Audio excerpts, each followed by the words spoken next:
வாரந்தோறும் திரையரங்கு சென்று படம் பார்க்கும் காலம் மாறி தற்போது ஒவ்வொரு வாரமும் OTT-யில் வெளியாகும் படங்களை லிஸ்ட் போட்டு பார்க்கும் சூழல் மாறியுள்ளது. திரையரங்குகளில் சினிமா படங்கள் வெளியாவது போல பிரபல OTT தளங்களான Netflix, Amazon Prime, Disney Plus, Hotstar உள்பட பல்வேறு OTT தளங்களில் புதிதான படங்களும் வெப் சீரிஸ்களும் ரிலீஸ் செய்யப்படுகின்றன. அந்த வகையில் தமிழ் ரசிகர்கள் அதிகமாக பார்க்கும் OTT தளங்களில் ஒன்றாக இருந்து வரும் டிஸ்னி பிளஸ், ஹாட்ஸ்டார் தளத்தில் மிஸ் செய்யாமல் பார்க்கக்கூடிய தரமான தமிழ் சினிமாக்கள் எவை என்பதை இந்த வீடியோல நம்ம பார்க்கலாம். ஃபர்ஸ்ட் பாத்தீங்கன்னா சித்தார்த் திரைப்படம்.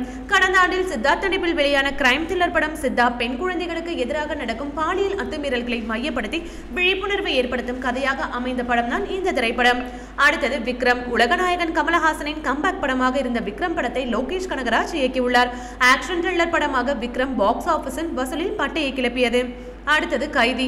கார்த்தி, லோகேஷ் கனகராஜ் கூட்டணியில் 2019 வெளியான ஆக்ஷன் த்ரில்லர் படமான கைதி தமிழ் மொழியையும் கடந்து இந்தியா முழுவதும் கொண்டாடப்பட்ட படமாக உள்ளது. அடுத்தது வடசென்னை.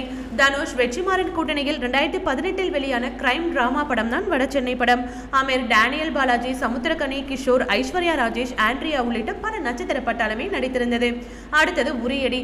அறிமுக இயக்குனர் விஜயகுமார் இயக்கி நடித்த இந்த படம் அரசியல் ஆக்ஷன் த்ரில்லர் படமாக அமைந்தது. 1990 காலகட்டத்தில் நடந்த உண்மை சம்பவமும் அதில் நிகழ்ந்த அரசியலையும் பின்னணியாக கொண்ட இந்த படம் ரசிகர்கள் மத்தியில் வரவேற்பு பெற்றது. அடுத்தது காக்கா முட்டை. ஐஸ்வர்யா ராஜேஷ் மற்றும் 2 சிறுவர்கள் பிரதான கதாபாத்திரத்தில் நடிக்க எம் மணிகண்டன் இயக்கத்தில் 2015 வெளியான படம் தான் காக்கா முட்டை திரைப்படம். அடுத்தது ஜிகர்தண்டா. கார்த்திக் சுப்பராஜ் இயக்கத்தில் சித்தார்த், பாபி சிம்ஹா, லட்சுமி மேனன் நடிப்பில் கேங்ஸ்டர் த்ரில்லர் படமாக 2014 வெளியானதன் இந்த ஜிகர்தண்டா திரைப்படம். அடுத்தது ஆரண்யகாண்டம். தியாகராஜ குமாரராஜா இயக்கத்தில் 2010 வெளியான கேங்ஸ்டர் படம் தான் ஆரண்யகாண்டம். சம்பத் ராஜ், ஷாக்கி ஷெரீப், ரவி கிருஷ்ணா, யாஸ்மின் பொன்னப்பா உள்பட பலர் நடித்திருக்கும் இந்த படம் பல கதைகள் இணைந்த படமாக உள்ளது. இது போன்ற சினிமா மற்றும் சீரியல் தொடர்பான செய்திகளை காண சினி டைம்ஸ் சேனலை மறக்காம சப்ஸ்கிரைப் பண்ணுங்க.